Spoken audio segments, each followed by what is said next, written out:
Matthew hasn't heard about how cars are heating up the world, so Nabila tells him. She says it's why the ice at the North Pole is melting, and the more that everyone drives, the hotter everything gets. Soon the ocean will rise and swallow up Vancouver. She can only tell him things like that when Tara Lynn isn't listening, because sometimes Matthew gets scared. Then Nabila gets in trouble. So she waits until Tara Lynn is reading baby books with Samir on the other side of the rooftop, and then she and Matthew duck behind their hedges.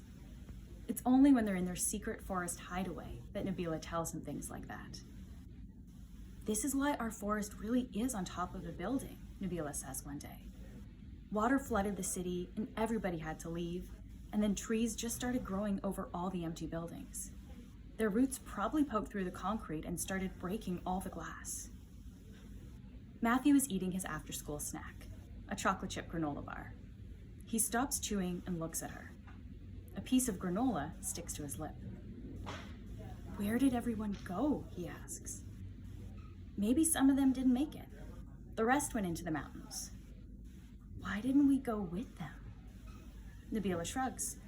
"We got left behind." Matthew's eyes get wide. "The forest is eating the city and we're stuck on a building," he says quietly, his mouth still full. Nabila plants seeds so they can grow food.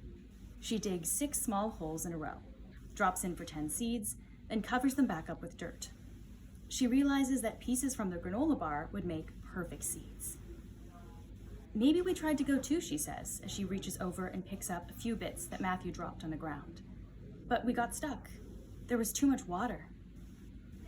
She digs new seed holes and places granola in each one. Matthew squeezes the last bit of the bar out of the wrapper and hands it to her, and she breaks it into little bits and lays them on the earth. "Don't waste the chocolate chips." He reaches over and picks them out and drops them on his tongue.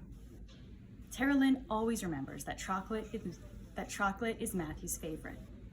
Every Friday, she brings them an after-school treat, and Nabila notices that the treats always have chocolate. Matthew has only been coming home with them for a few weeks. It started in mid-September.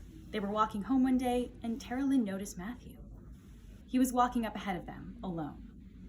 Nabila wondered why he was allowed to go places on his own, and Tara Lynn said that they should invite him to join them.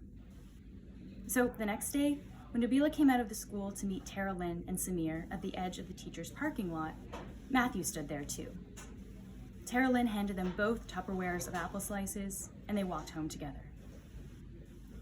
Tara Lynn said that she had arranged for him to stay with them after school until his sisters arrived to pick him up. Nabila wanted to say no, but her brother could barely just walk, so at least she'd have somebody her own age to play with. Matthew isn't in the regular grade 3 class like Nabila. He's in the 2-3 split, which everyone says is where they put the smart grade 2s and the stupid grade 3s. Nabila had never talked to him before, but she knows that some kids made fun of him because one time at recess, he'd picked up a frog and it had peed on his hand. Matthew turned out to be okay. When Nabila talks, he mostly just listens. She figured out that if she plans a game, he'll play it. If she makes up rules, he'll follow them. That's why they always play the forest game. It's Nabila's favorite. Her mother is a scientist and teaches Nabila a lot about the environment, including all the ways the world is changing because it's getting warmer. Humans cut down too many trees, and trees are things that make the air pure. Then humans drive too many cars, and car pollution turns the air to poison. Glaciers melt and flood the ocean. Turtles swallow plastic bags because they look like jellyfish.